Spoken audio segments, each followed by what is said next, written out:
Okay. Ready? Whenever you want.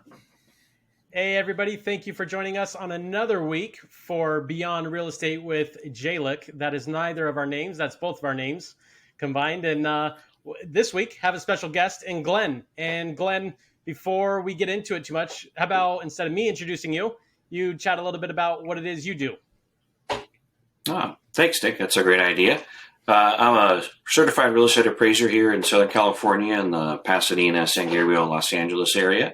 I've been doing it for almost 30 years, and I love networking and talking to realtors and spending time talking real estate. I can talk for hours and hours about real estate, so I just appreciate the opportunity to come on and share my opinion about all the issues that we're talking about. Sure. And for the novice real estate individual out there, appraisers come in handy to value homes.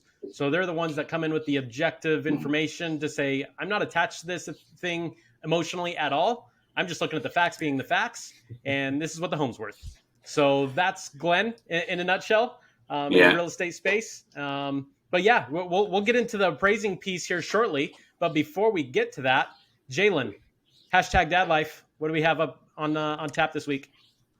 Yeah, well, this week we're going to be talking about the so important getting good grades. Why it's important. Is it important? Who actually knows? That's what we're here to discuss and give our opinions on. So if you have any thoughts yourself or you completely disagree with one of us, feel free to let us know. We'll happily battle you out in the comment section.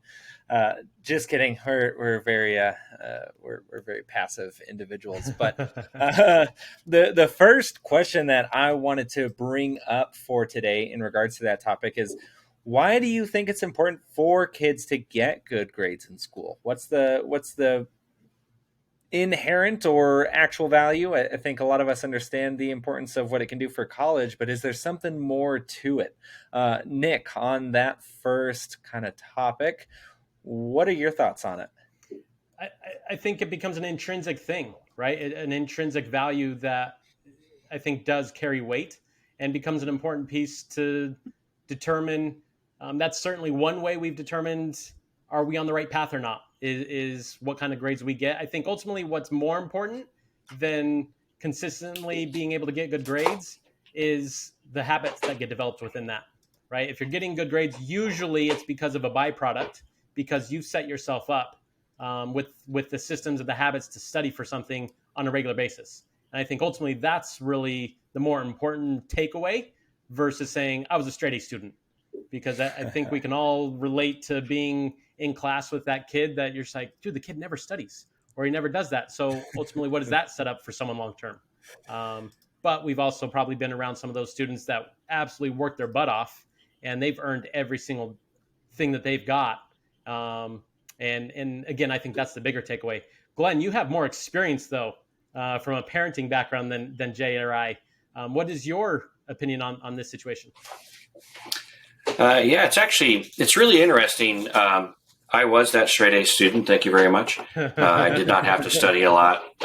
So that was just something that, I was blessed with that or cursed with that, whatever you want to view it.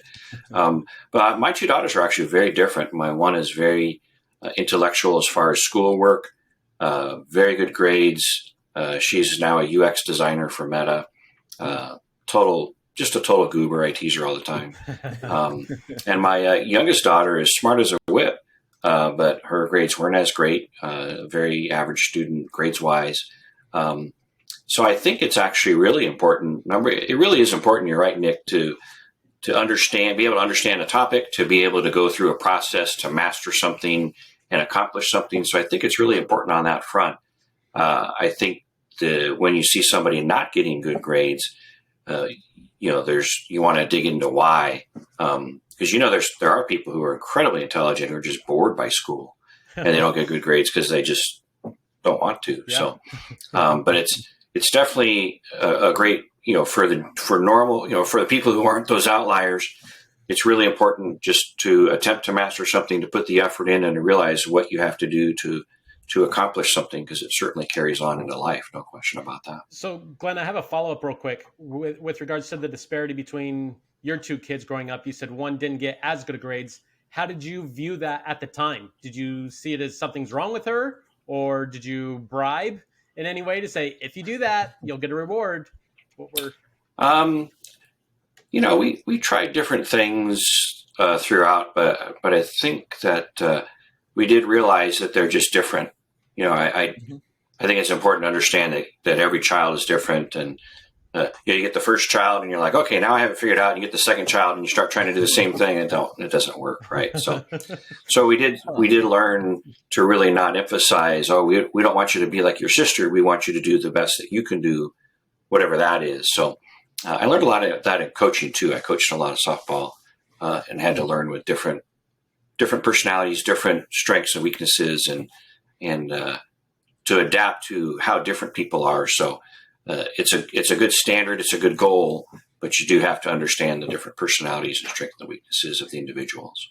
Makes sense. And that was something that I'm glad that you touched on that, because I think that there's definitely, you have to understand that everyone has different strengths. And so the book learning, or the way that the school system is set up, is, can you regurgitate facts back at me and in an efficient manner? And so some people it's just not what they can do. They're more conceptual in their thinking. And so to say, this person wasn't able to recite when whatever piece of information first came out, it's just unnecessary for maybe someone that is more conceptual. So, and I like that coaching analogy, because it's almost like, hey, this person crushes it as a home run hitter or a contact hitter, and this person is a better pitcher.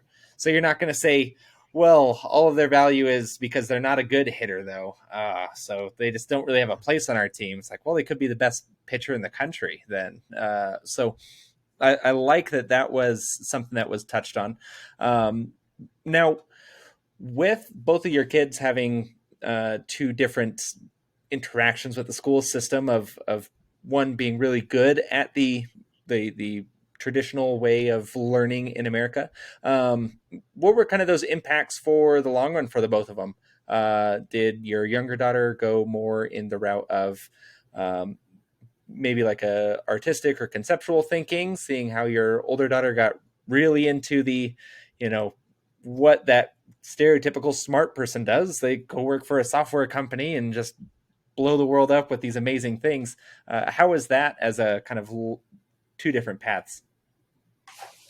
Well, for me, it was challenging as a parent to recognize that, because you don't think about that, right? When you're going to I'm going to raise my kids and we're going to do this, this, and this, and it's just not the same. So it did affect my younger daughter early on. She did have some issues with that, being compared, but not only to her sister, but I, of course, teased my kids and bragged to them about how good a student I was. So it definitely affected my younger daughter, I think. And she is definitely just on a different path. It's not the college path. But I really think that even in society, we've kind of taken that approach. And it's made me value the, understanding who people are and what their strengths and weaknesses are. Is much more important than everybody should go to college kind of thing. Because the college learning, which again, my older daughter was great at, she even did better than me when I was in college. Because at that point, I didn't put the effort in. But I just think it's important for people to understand what their strengths and weaknesses are, what their interests are, and to pursue those. Because when my younger daughter is doing something she's really into, she's one of the top students. But if she's not into it, she's not going to be one of the top students. It's just the way it is. And that's just her, her personality, her DNA, really. Yeah. And I like that there's that. I think that you touched on another thing of kind of making those adjustments as a parent, especially from one kid to another. Because with both of my boys, the first one, just a saint of, he can do his own thing all day and he's super relaxed. And the other one is, he's younger, but at the same time more needy and needs that literal and metaphorical hand holding consistently. So, but I don't think either of my kids have to worry about me bragging about my grades back in high school or college. It's like I was a college dropout, so it's just being like, I don't think this is for me. So Jay, let me put you on the spot with that experience. How do you value good grades based on your experiences in terms of relating that to your kids? Yeah, I think it comes down to a lot of what Glenn was saying, of understanding that they might have different interests than what grades can necessarily get you. Maybe they are more interested in that hands-on learning. So they're going to be a trade is going to be something that's more their speed, and that's not saying it's a slower speed. It's just a different speed. So understanding that that's a route that one of them can go down, and my wife and I have no problems with that being a reality for either one of them. I don't think them coming out, we were just like, and here's the label of rocket scientist. And here's, I don't know what this one's going to do. He's a little bit more crazy. So I think just kind of understanding that there's not a predetermined path that we think means success for them will allow us to go through and support their life. So ultimately just make them the best person that they can be and the most successful person that they can be instead of any predetermined requisites. So I have a follow-up question for Glenn on that note. When it comes to a kid, and I know this is subjective, nonetheless, I want to hear your opinion on it. When it comes to a kid not getting as good of grades as another sibling, how do you come to the conclusion to say that's okay because I know that's their best? Like, how do you know a C is the best they could do or a B is the best they could do? Like, how do you interpret that as a parent having two different experiences? Yeah, I think that's a real challenge, to be honest with you, especially if the first child is the one that does well in school. It's definitely a challenge, and you can't help but not handle it properly at the start. And for me, it came back to coaching. And then when I went to coaching clinics, they talk, they asked you, okay, how do you know if someone's giving their best today? And they made the point of, you don't. You have no idea what their best that day is, right? You don't know what's going on in their life. You don't know what's going on in their mind. You don't know anything. So, and it's the same with your kids, right? You know more what's going on in their life, but you don't know what their best is. It takes you a long time to learn that. So that's actually something that I'm going to use the word, I'm going to do a foreshadowing. I don't regret it, but I certainly wish that I had picked up on that sooner and handled it differently. And I don't know that you can prepare for that. I think sometimes life just happens that way. Mm-hmm. You have your preconceived notions about your kids and the grades in school and how you're going to raise them and what you expect from them. And I've become much more, I'm still demanding, but I'm not as strict as far as what my specific expectations are. And I would certainly do it differently if I, started over and did it again. Sure. And that makes sense. I think anyone that's like, yep, I cruised through that one. Life was easy. I don't know what all these parenting books are for. Yeah. Nick, would love to hear your final thoughts. And Glenn, you too, because both of you guys have coaching backgrounds. So on that note, I think there's very easy comparables to the world of academics and coaching. What are some ways that you've found that does allow for you to foster the best performance from your players and for any parents at home, their kids? Any direct correlation between those two that you guys can think of? Glenn, you want to take that one first? Sure. I mean, I think it's really taking the time to learn, about the individual, like learn about your child and try and understand as soon as possible what their strengths and weaknesses are and how that affects them. Because if you're in the standard world of we want you to get good grades and we laud good grades and give them achievement certificates and things like that, learning what the other kids excel at and learning how to let them express that, I think, is really important. So if I have a lot of friends who are teachers, and I always tell them I would completely redesign how the schools teach, because of how people learn and what their strengths and weaknesses are. But as a parent, just the sooner you recognize that and then figure out a way to help them achieve whatever their best is and get them to where they're feel confident, because the more confident they are, the better they're going to do. So, and that applies, that's again, the sports analogy. I feel the sports are actually really important to teach life lessons. And that's why I keep going back to those. So. Nice. I love that confidence bit, that supporting so that they have the confidence. Cause I think that's where a big disconnect is too, is if your kid's not confident, or a player's not confident, then they're not giving their full 100%. So that's a very easy tweak to, not a very simple, not easy tweak to make of how can I make this person more confident, which is that me spending that extra hour every night on that one subject they just really struggle with, so they better understand it. Or for the coaching, do I need to coach them up on one or two aspects of their game? Nick, I think we have a good, about as good as you can in a 10 to 15 minute segment on this, but I'll give you final thoughts with that coaching question right back at you. Yeah, just real quick, I'll piggyback on the last statement made about confidence. I think it's a characteristic we all understand to be very important, super hard to build up, and very easy to tear down, right? And that goes for the sports and the kids. It's once you start demeaning, hey, you're not as good as so-and-so, and now you just crossed that line of comparing them to someone else, whether it's a sibling or another student in their class. Again, it's beyond their control. You don't need them to be like another kid. You need them. And Glenn already touched on this numerous times. What's the best version of you can be? And what are the systems that need to be put in place? Because maybe those systems are a little bit different. Maybe you're not that morning person that can wake up at 5 a.m. to study before a test. Maybe you need to put in that time in the nighttime so you can sleep in the morning.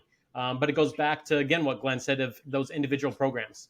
I was a huge believer in that side of things when it came to the soccer world, of how, and it was built into our curriculum. Is giving those individual player profiles, and how do I cater to what Jalen likes most as a center midfielder. That's different than Glenn as an outside back. And kids are no different. Your kids are no different. They're still a kid. They're just in a different environment. And I think that's an important aspect for all parents to be mindful of, is stop comparing them against other people and start comparing them against that version of what is their best look like, and try to navigate, adapt, improvise. A lot of it's improvising, I'm sure. Haven't been there yet, but I can only assume that it's like, yeah, that didn't work. I need to do something else. Versus like, just change. Get this kid out of here. We need to change. Right. So that's my final thoughts. And guys, for those listening out there, give us your thoughts. If something really worked, let us know. We'd love to hear that, because I think all of us just get better by sharing information. So maybe something's worked for you, clicked for you, and you're just like, try this. Share it in the comments below. We're going to take a short little break, and then we are going to come into our real estate roundup, moving down that appraisal path. So hang tight, and we'll be right back. Perfect. Cool. All right. So yeah, we can take a quick breather, and then we can jump right into appraisals. Yep. So you want to talk about you can just lead the charge on the type of homes, and we can just kind of roll down. Perfect. Lead me down a path, and yep. I have no problem in chattering and running down that path. Okay. I'll introduce it, Jay, and then I'll lead down, Glenn, the selling path. How do appraisals affect sellers first? And maybe we'll go down to a couple of rabbit holes, and then somehow deviating to how does an appraiser and that process affect buyers? Just so we hit those two sides at some point. But we'll start with that selling side. Okay. Yeah. And then whenever you want to. I'm editing it this week, so. Okay. You're ready then? Yep. Okay. Whenever you want. Hey, everybody. Thanks for joining us after that short little break. We are now into our second segment of this episode, which is Real Estate Roundup, and specifically pertaining to the appraisal world. Glenn is a specialist in this. This is what he's done for over 30 years. So, Glenn, give us your take for how appraisals affect sellers specifically when they're thinking about selling, or making improvements on their home? What comes to mind? Yeah, I think the most important thing to remember about the appraiser, and something that's really been forgotten in the last 10 years or even more, is that the appraiser is really the only independent person in the whole process. Everybody else involved in the process has skin in the game, right? And it's not good or bad. It's just, it is what it is. So the appraiser is meant to be objective, third party, disinterested. I tease people. I don't care. I don't care if your house sells, right? But it's true. You don't have to be that cold about it like I am, but it's true. So as the seller, the main thing you want to make sure is that you have an agent who understands the appraisal part of it, so that you don't run into an issue at the end. Because the problem that always pops up with the appraisal is always at the end when you're ready to close, because they never order the appraisal to the end. So any bank executives listening, order it sooner in the process. Thank you. Yeah. But finding a real estate agent who truly understands what your property is worth and what potential valuation issues, if you have a standard property that's easy to appraise. Some are easier than others, right? But if you have a lot of unique features, you have some custom stuff, you have a pool, you have a guest house, you have a tennis court, you have a helicopter landing pad, whatever your thing is. Anytime there's more uniqueness, the challenge becomes more significant for both the listing agent and the appraiser. So having a listing agent who understands that and understands the appraisal process is certainly something you want to look out for especially if you have a really unique property or an area that's got a lot of variety in it. Some areas are fairly homogeneous as far as the homes, and other areas have a tremendous variety, both age, level of updating, condition, quality, lot size, views, amenities. It gets pretty crazy. Yep. So that's where you get affected, and it's always at the end that you get affected. Okay. So how about in terms of those improvements? Because I think a lot of sellers say, okay, if I improve X, I should get more money for my house. So specific question for you, what are the improvements sellers sometimes choose to make that you're like, as an appraiser, you're saying, that's not going to improve the dollar amount that you're going to get right. back? Yeah. The biggest thing is there's really almost nothing that you get dollar for dollar back. So if you're looking to improve your house to get more money out of selling it, there's not really much you can do on that front. I think the things that the real estate agents suggest, and is the best idea, is declutter, clean up the landscaping a little bit, fresh paint, things that don't cost a lot of money. That get just the presentation and just get people to be less critical of the home and more willing to pay, whatever the market value is. As far as improvements go, it depends on your neighborhood, right? If you're in a $500,000 neighborhood, I don't know if those exist anymore, but if you're in a $500,000 neighborhood, right? So putting in, a guest house or an exquisite pool with a lagoon, and that the people that buy there aren't looking for that. So you really lose money big time on those. And even in a custom market, you might not get full dollar out of those, but you'll get more in a custom market or a higher end market than you would there. So it's good to recognize where you're at to decide on what you're going to do. Because if yours is so far superior to everything, people will go to a different neighborhood to get that. This location is still the most important factor is location, right? Yeah. Nothing more important than that. So I've heard a few times too that correct me if I'm wrong, and would love your opinion on this more than anything, is you don't want to be the worst house in the neighborhood, and you also don't want to be the most expensive looking house in the neighborhood. You kind of just want to be right in the middle of everything. Is that true, or does that still vary from case to case? Well, yeah, the more in the norm you are, right, the more typical you are for the neighborhood, the easier it is to sell. The easier it is to find comparisons to determine what it's really worth.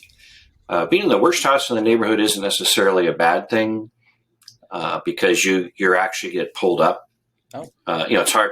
Like in appraising, we actually have to bracket our value our final value even before we make adjustments. Mm-hmm. So when you're the worst, we actually ideally will find something worse than yours, similar to yours, and better than yours, and then reconcile, to demonstrate how the market's reacting to that. Mm-hmm. And that's a challenge both on when yours is the worst or when yours is the best.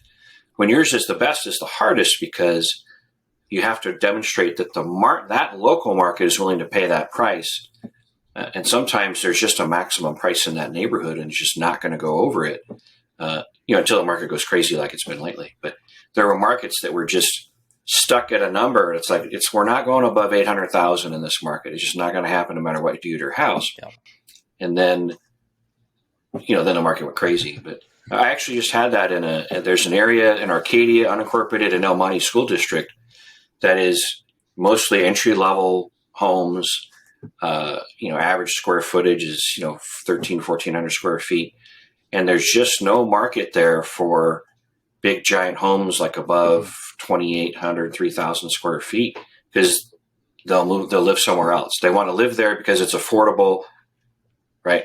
And that doesn't meet their criteria. So that one was the thing where it had a ceiling for the market. Just, yeah. And go ahead, Jay.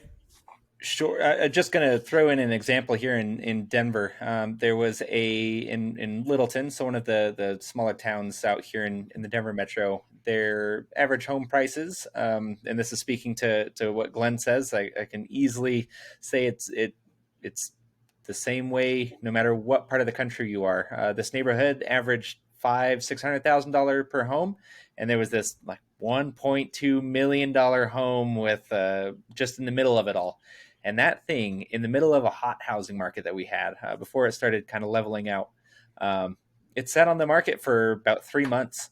And I think and to Glenn's point, if you can afford a $1.2 million home, you don't want to live among $600,000 homes. You're like, I want to be the best or right in that area of the other $1.2 million homes. So no matter what price points you're looking at and what part of the country you are, this is just going to be reality for you. So definitely take what Glenn is saying and understand that before you start putting in a pool in an area where pools aren't very common in that neighborhood. But Nick, I'll hand it off to you. Yeah, Glenn touched on a little hot topic of living space. And in California especially, ADUs are popping up. I know a lot more. And people want to maximize that living space. So before I even try to go down that rabbit hole, Glenn, what are your experiences from an appraisal standpoint based on people trying to max out the selling price and saying, hey, I should be able to count that or what have you? Right. Yeah, that's actually probably the biggest area of conflict, disagreement, or whatever you want to call it, between appraisers and the rest of the world. Sellers, agents, that type of thing is what counts as living area. And the biggest problem, I think, with all of that is that everybody assumes that if it doesn't count as living area, then it doesn't get value. And that's not true. It gets value, but it gets value elsewhere in the appraisal. So living area is the home that you can go to without going outside or going through your garage or whatever. So it's contiguous, it's heated, it's air conditioned, if you're in areas that require heat and air conditioning, and you don't have to go out somewhere to do it. And it's also generally above grade.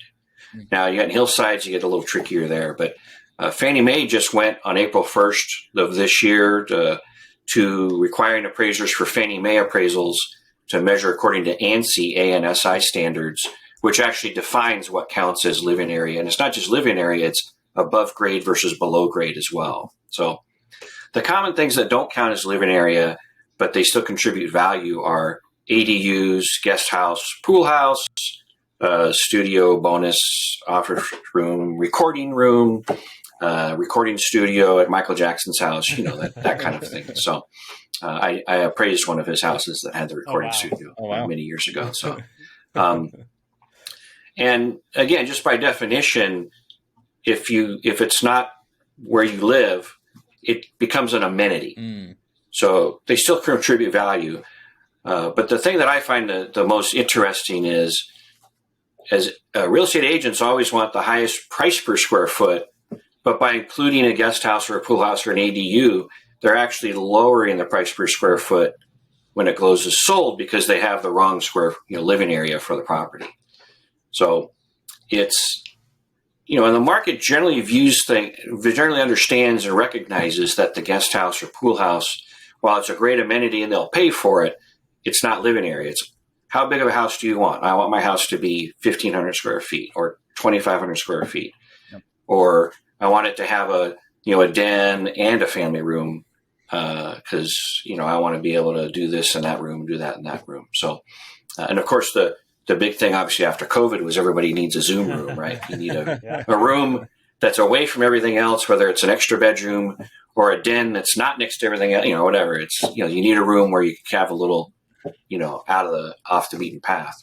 Yep. So the other things that count as value, ADU, guest house, they're just an amenity. And then we, as appraisers, we still value them. We look at the market and we compare sales to determine, well, how much extra did they pay for that? So the ideal thing is when we find that paired sale, right? Yep. This house and this house are fairly similar. You'd love them to be identical, but this one had the pool, this one didn't. This one had the guest house, this one didn't.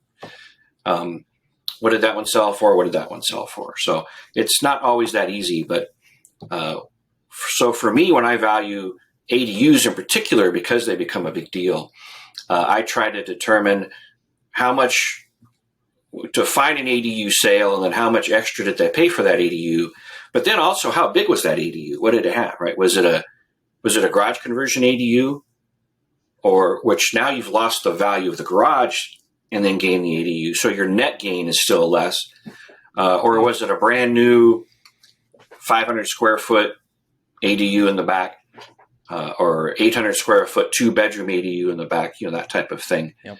And then I actually figure out the price per square foot of that improvement. So if that ADU was worth $100,000 or $200,000, whatever the number happened to be, divided by the price per square foot, because the age of the ADU, the size of it, makes a difference. So a brand new 800 square foot ADU is worth more than a garage conversion ADU. On that front. So, and we were initially going to go into the buyer's kind of side of things, but I think it's more interesting talking about these kind of quirky one-off stuff. Michael Jackson, if he had an amusement park in the backyard, I don't know how you even start to be like, well, okay, so Disney World costs this amount of dollars. And it's like, no, that's the only comparable though. So for things like those ADUs or tiny homes are a big thing. So maybe they're not directly connected to the land in one way or another, but they still have utilities to them. And so they're meant to be permanently fixed. How do those kind of situations play out when, whether you're a seller or a buyer, what you need to be kind of aware of in those kind of quirky situations and how you're going to value those as an appraiser? Sure. Well, there's actually, just in basic real estate. Right? Oh.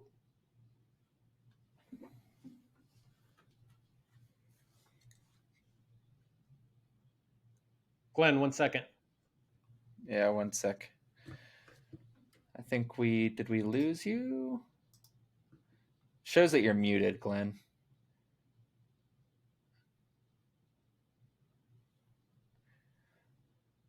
I don't know how that happened. Right.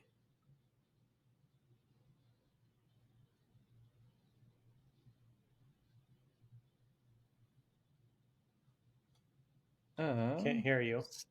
Yeah, still showing that you are muted. That's random. Yeah.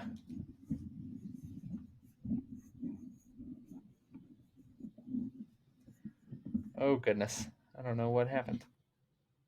That just shut off. It's like a switch. It shows that his Yeti microphone is still the communication output. Is the Yeti microphone, or is what he's using as microphone, did that one get shut off? Or is it the microphone setting on Riverside that was clicked for muted?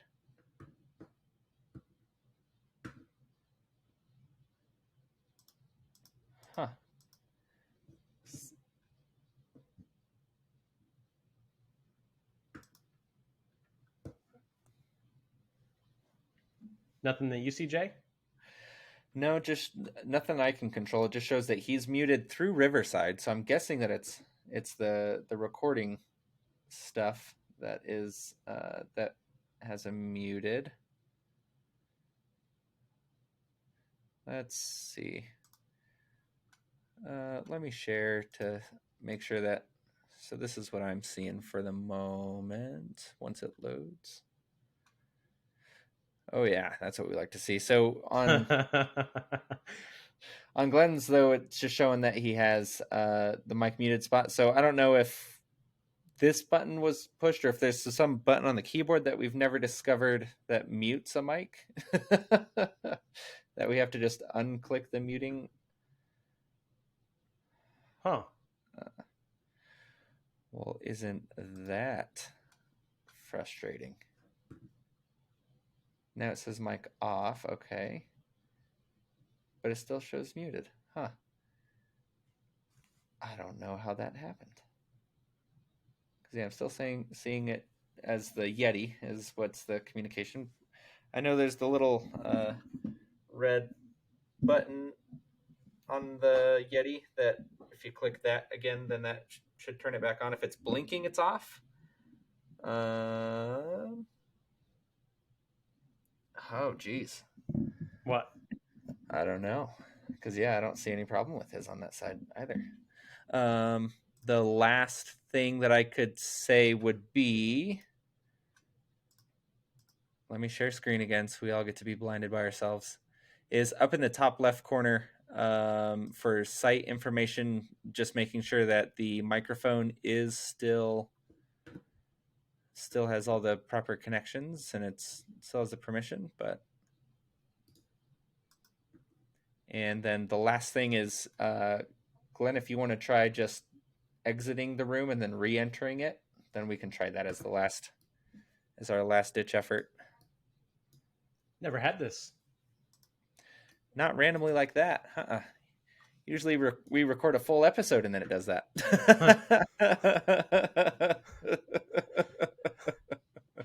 I mean, we still have all the audio from before it cut out. But yeah, Glenn, if you want to leave the room and then rejoin and see if that just corrects it for whatever its issue is. And we can edit it accordingly, of course. Yeah, this is why we edit it afterwards. Right.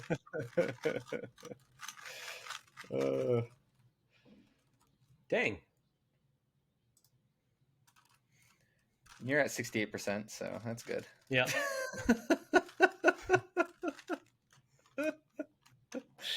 And I don't think this will be a problem with continuity.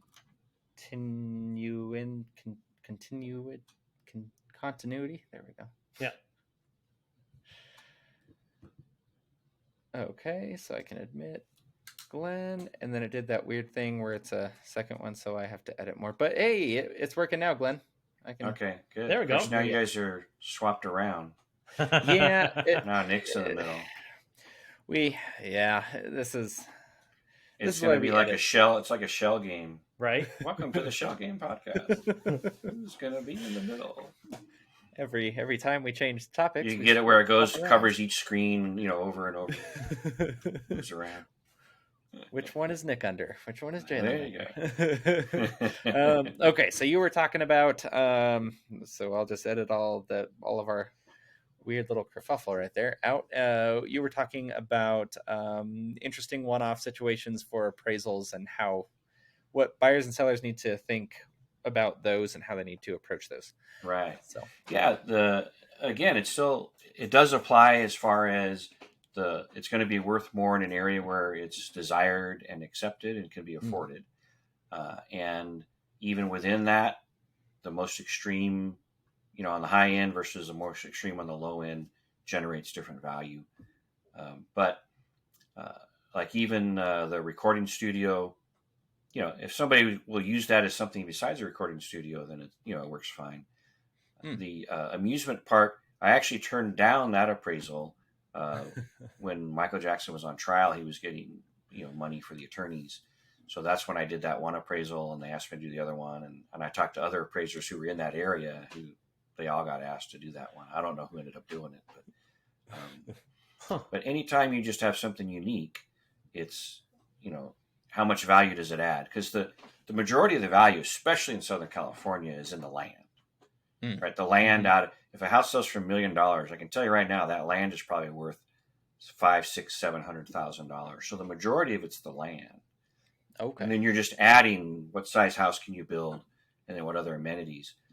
And I found so far that most amenities, they're never going to be worth more than 10% of the overall value, and generally they're worth anywhere from around 5-ish to 7%, depending on what they are. So even a pool, when you analyze pool sales are generally, say, 10% higher, but part of it is the lot is bigger because it has a pool. So then when you take the pool itself is maybe 7%. So if you're in an $800,000 market, that's $60,000, right? So it's just important to remember that these are amenities, and that what people value the most is the house and the land. And so by adding an ADU, you're not going to add 40% to the value of your home, right? If it's worth $1 million, it's not going to be 1.3 after the ADU. So you need to take that into consideration. It's just not going to happen. So it's a matter of what's location number 1, living area number 2, lot size number 3. And everything else is an add-on that contributes, but the majority of the value is those 3 things. So it's not reasonable to expect them to be worth more, other than $1 million view, which there are $1 million views. That's a whole separate question. Yeah, we have those. There's been quite a few with how much Denver's growing, and everyone wants to see the mountains. And there's been quite a few where people buy these $800,000 properties, and just a little berm just over, just to where they can still see the mountains, but there's a little berm, and then a new house goes right up on that berm, and you're like, well, there goes my view of the mountains. Wait a minute. So yeah, I'm sure they enjoy that, but I think that's a perfect way to kind of end it there. Tons of information, that very fun and useful information for anyone that's looking to buy or sell a home in the next 5, 6, 12 months, or even if you're thinking about putting it on tomorrow. Be sure to reach out to a realtor that knows what they're talking about, and that actually listens to the appraisers that they work with, so that you get a genuine understanding of what can be done to help sell your house for more, or if you're looking to buy a house with one of those kind of weird, quirky one-offs, make sure that you're not overpaying for it just because you have a pool, but it's in Montana, and you can't use that pool most of the year because it's frozen over, or you have to now install a heater. So just be aware of all of these things. Glenn, thanks for giving us a nice crash course on values of properties and how that works. I know I learned quite a few things. We are now going to take a brief break, and then we're going to jump right into Business Bookend, where today we're going to be talking about Power of Regret by one of our favorites, Daniel Pink. So join us back in just a few moments, and we will dive right into that. Cool. Okay. So we're back to normal, right? Yes. Yeah. Yeah, we're back to normal. On my screen, I see 4 because whenever it does that. Okay. It will be. It won't look like that at the end. It's just the power of editing. Yeah. What other platforms have you done podcasts on, Glenn? I have not done any podcasts. Oh, okay. I have friends who've done podcasts, and I don't know what they use. I was even thinking that one friend who's wanting to get back into doing it, that an appraiser podcast should actually, unless it's directed specifically at appraisers, should really bring other people in the process and be talking more broad and less specific about appraisals, because I can talk for hours about appraisals, but then people would fall asleep, and they just don't want to dig into it that much unless it's a specific issue that they're dealing with. So yep. I think I'm going to talk to him. I was messaging him before this podcast. Oh, nice. To do the format to be really not so appraisal centric, even though we want to speak for the industry. But I think I like what you guys are doing. I watched a couple of yours, and it's just to be not, I'm a realtor and you're gonna, or I'm a mortgage guy and I'm gonna, and it's like, Right. Yeah. let's talk about real estate. Let's talk about life. Let's talk about how they're intertwined, and let's do some useful things that are helpful and some other things that are interesting. And Sure. Yeah, that's definitely because same thing. If you just talk about mortgages or real estate all day, it's like most people just don't care. And the only thing worse than that is insurance. oh Insurance man, people. yes. Get the actuarial tables out and Yes. Yeah. put your pajamas on. Right. make sure you make that podcast known at about 8 p.m. Yeah. Yeah. Guys, just released a new episode. If you're having Market trouble it to sleeping and your insomniacs. melatonin's not working, Right. we've got a solution for you. Just make sure it's a super monotone intro. Hi guys, this is your insurance expert talking about. Yep. And Yeah. good night. Yeah. That would be funny. Jay, All you right. want to introduce this one because I think you've introduced Mr. Pink before. Yeah, we can do that. So, Oh, and actually 1 second because we don't just end with business bookend today, do we? oh yeah, Right. We have something else that I forgot about. Yep. no, it's not something you forgot No, about. yeah, it's not you. We just keep a little. We keep a little. We like to make sure that everyone that joins us stays frosty. So, So just to preface a little bit, Glenn, you have not missed anything. All I'll say is we like to get to know our guests just a little bit better at the very end. Nothing long, and I'll describe that segment when we get to it here after business bookend. It'll take another 2 minutes max. No problem. Just You know sum me, that I up, can but- talk forever. So Are you good on time though? yeah, I'm good on time. I have nothing Okay. scheduled, nothing impending anyway afterwards. Okay, deal. So Jay, when you're ready, business bookend, and we'll be off. Cool. Yeah. Hey everyone, welcome back to Beyond Real Estate, and today we're going to be talking about The Power of Regret by Daniel Pink, a amazing book that I haven't read. We're just a little peek behind the blinds. We don't have time to read one book every single week. But I have read it. I have read it. Yes. Yeah. Yes. We that's one rule we like to keep, is at least one of us has to have read it. But Daniel Pink has wrote just another amazing book, The Power of Regret. Really a book about how one can learn from their mistakes and turn them into success.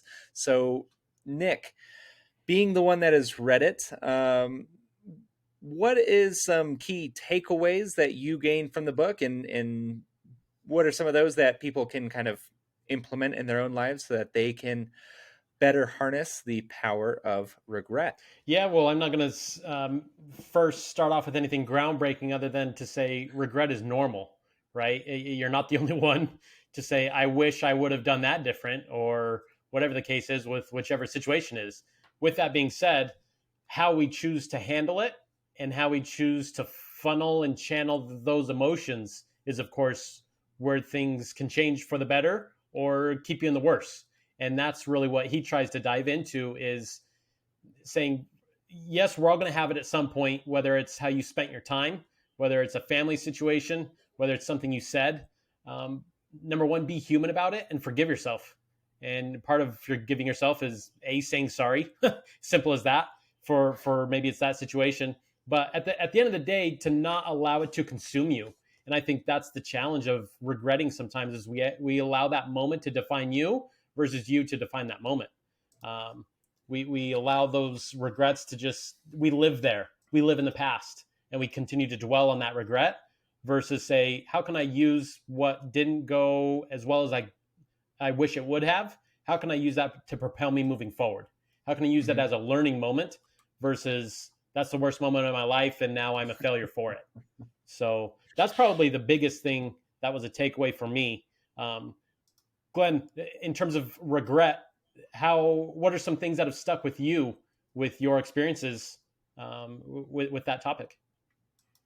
Yeah, it was interesting. I haven't read the book, but I did, try to read a bit of a synopsis, just kind of about what the point of it was. Sure. And I did find it interesting that the point that he was making is not that to just always look forward and never learn from your mistakes.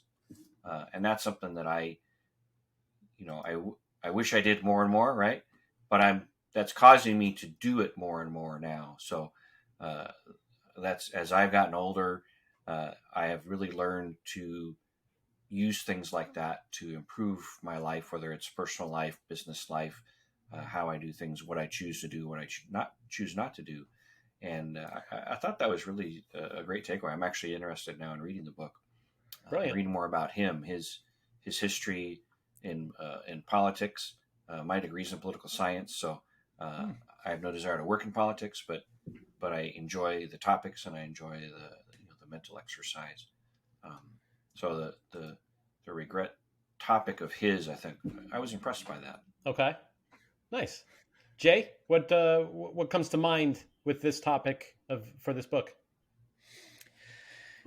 Yeah, well, some of the things that just again, like Glenn doing some quick research is the most powerful motivator for change and how to harness regret almost as a way to make sure that you don't fall back into the ways that you were before, and instead using that as fuel and motivation to move forward and move past your previous your previous stumbles or falls. I think we've all had things where you're starting new in something, you learn about a new way to do it, and then you're like, that way is 10 times better, and you kind of get this sense of regret of like, I could have been doing it that way this whole time. My life would have been 10 times easier. Why didn't I just do that from the get-go? And it's like, well, you can kind of take that two different ways. You can either just view yourself as a victim and being like, well, I didn't do it that way, so now I'm a failure now, and this is I just messed up. Or you can use it as that it was inevitable that I wouldn't know everything, and so failure is inevitable, as you were saying, Nick, it being one of the core concepts of this book. And so using that as, there's a better way to do this, that's now just going to make me want to push even harder to continue to find the things that I could be doing better, or find different ways to do something that makes my life easier, or whatever task I'm doing more efficient. So I think that's a really cool concept to implement in your daily life, no matter what you're doing, whether that's a new hobby, being a parent, as we talked about, learning from one kid to the other, understanding that they're two different people, and learning from that along the way, and not just viewing yourself as purely a failure in that facet, but instead understanding that the only way that you fail is if you don't learn from that and kind of grow with it. Nick, so I know that he talks about clearly regret can be used as a powerful force for good in our lives. What were some of the concepts that you kind of took away of ways that he talks about implementing those, and how you can kind of make sure that is something that you can fortify yourself with whenever you do have those failures or you are experiencing regret? How can you actually take that and use it as a good, instead of just, maybe learning from it? That's cool. But right. How can you actually use it? Sure. Well, before I answer that question, you brought up a word, failure, and something that stuck with me from a prior coach. He mentioned failure is not a problem. How you handle failure can be a problem, right? If you don't deal with it, it's going to deal with you, and you're going to fail again. So I thought I just wanted to ring that in, because that's something that's always stuck with me. As you alluded to, failure is not the issue. How you handle it becomes the issue. But to answer that question, how can we use that regret? It can increase the likelihood for better decisions, right? If you use regret in the right way, it can increase performance. It can give you a deeper meaning of something if you know how to channel it. And I think to come to those conclusions with anything, you have to have self-awareness, right? You have to be mindful enough to take a step back, and again, not quickly define you with the outcome of I regret doing that, and now that defines me, that I think all of us are guilty of doing to some extent. But it goes back to that self-awareness piece of saying that that doesn't have to be the way forward. Similar to our first topic today was getting good grades. A grade tells you where you are at that point in time. It does not define where you're going to end up. And I think regret can be similar in that it gives you a snapshot of where you are. You feel bad for it and the feelings that come with it, but that doesn't have to define your future. You don't have to regret for the rest of your life. Again, you can start with the apology if it became something you said. It can start with the admittance of I was wrong and I need to do this moving forward. So it can be a new beginning versus an end. And again, it comes back to perspective and self-awareness to allow that to happen and to shape itself. Yeah, and I think we've all seen those people that are those kind of double down people where you're like, you're so wrong in this. And they're just like, no, I'm not. And this is just who I am now. And you're like, you're making yourself a worse person. Just apologize for the one thing or just change that one aspect. Don't let it define you. Right. Like, just take a step back. You don't have to be that angry person slamming cupboards every time. It's like, just because you did it that one time and made everyone feel very uncomfortable doesn't mean that that's now how you have to handle every situation. And just being like, well, this is who I am. It's almost like a cop-out. Yep. Is really what he's pushing, it sounds like, is to just allow for regret to now become a personality trait or to define where you are and where you are going to be moving forward. You're now taking the lazy way out. You're saying, yep, this is the way that I handle it. I already know how to handle situations like this, and I'm just going to keep doing it. Even if after the fact I regret that I acted that way. I think athletes, we've talked about sports and coaching, there's some athletes that you're just like, why are you like this? Like, why do you blow up? Why do you yell at the umpire? Why do you headbutt the other teammate? Why? It's some Zinedine Zidane reference from 2006. Why is this who you are? Like, you can just be a nicer person, but instead you fly off the handles every time. Glenn, I'd love to hear your perspective on having two kids that have, grown and are out of the house and moving on with their lives in that facet.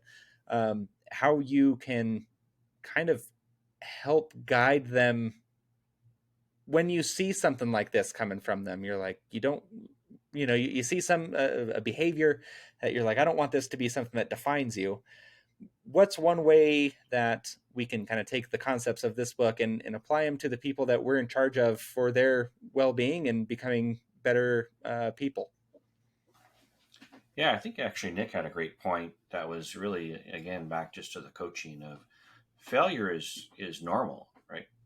And it's how you view failure that makes a difference. So if you view failure as a learning opportunity, if you view failure as a way to see what not to do, then it can actually be a benefit for you. Meet the Robinsons is one of my favorite Disney cartoon flicks because it's all about that. It's all about, and they actually celebrated failure because that was a learning process. You actually learn more when you fail. You learn more when you do it wrong, unless you close your mind to the learning. So, for me, with your kids don't always listen to you, so you tell them lots of things. And I try to just be gentle breezes at this point in their life of just, giving them information so it bounces around their brain and hopefully comes out at some point. But the more you can teach that failure is not always a bad thing, the better it is, because it really is how you learn. And it's important to just have that perspective. Nice. Hey, I have a quick little 30-second story from a little skills session I did back when I was coaching. It was a 7-year-old. And so I was working with 7 and 8-year-olds on a Friday back in Colorado a number of years ago now. And this kid, he kept messing up. And I was like, Tristan, you need to make sure you have this technique. And he said, Coach Nick, my dad says you get better from mistakes. So I'm making mistakes. So he's like messing up on purpose because he said his dad said that exact thing. Hey, you get better from making mistakes. So make mistakes. So he kept doing it wrong on purpose. It was funny.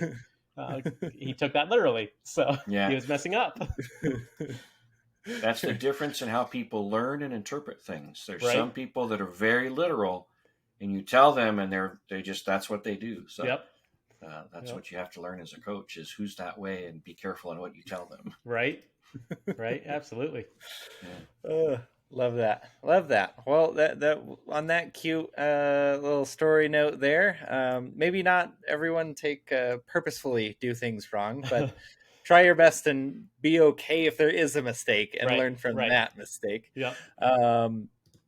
Glenn, thank you for joining us today. But before we're going to let you go, Nick is going to put you on the hot seat, which is something that we did not tell Glenn to expect.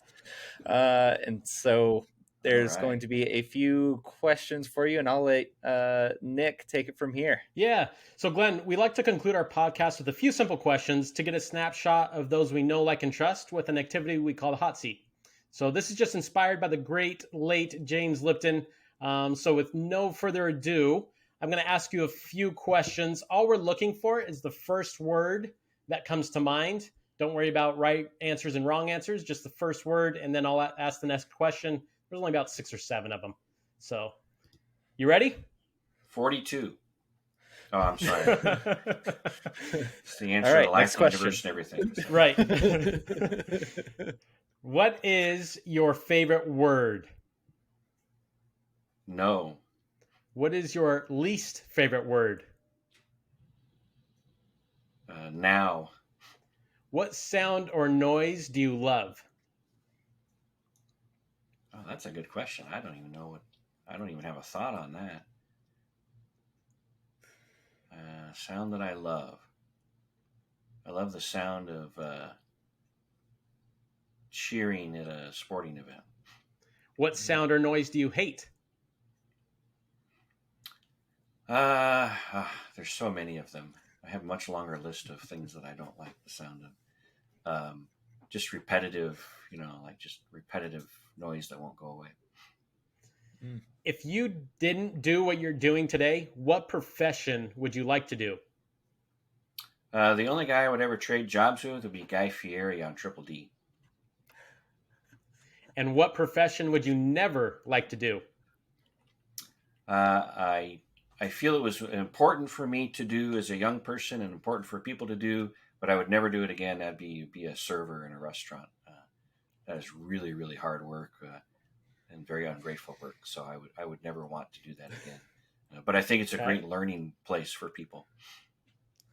And before you die, where must you visit? Well, the next thing on my list is I want to go see the glaciers in Argentina because I've seen the glaciers in Alaska, and that way I would get to do one in the north and one in the south. Brilliant. Nice. That wraps up our hot seat for this edition. So, Glenn, thank you again for the time. Thank you for the insight. My pleasure. Absolutely. Yeah, it's a lot of fun. Thank you. Jay, anything else?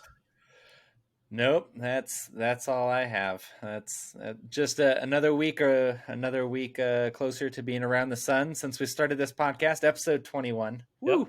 It's now drinking age. We can go out and party now. It's time to switch it to explicit on all the podcast charts. Yeah, right. Well, guys, thank you everyone for whoever's listening, wherever you're listening. If you're watching, good morning, good afternoon, good evening, depending on when and where that is. So thank you for joining us on another week of Beyond Real Estate with Jalen. Feel free to check us out online, and otherwise we'll catch you same time, same place next week. Thanks. Cool. So I'll stop recording now, and then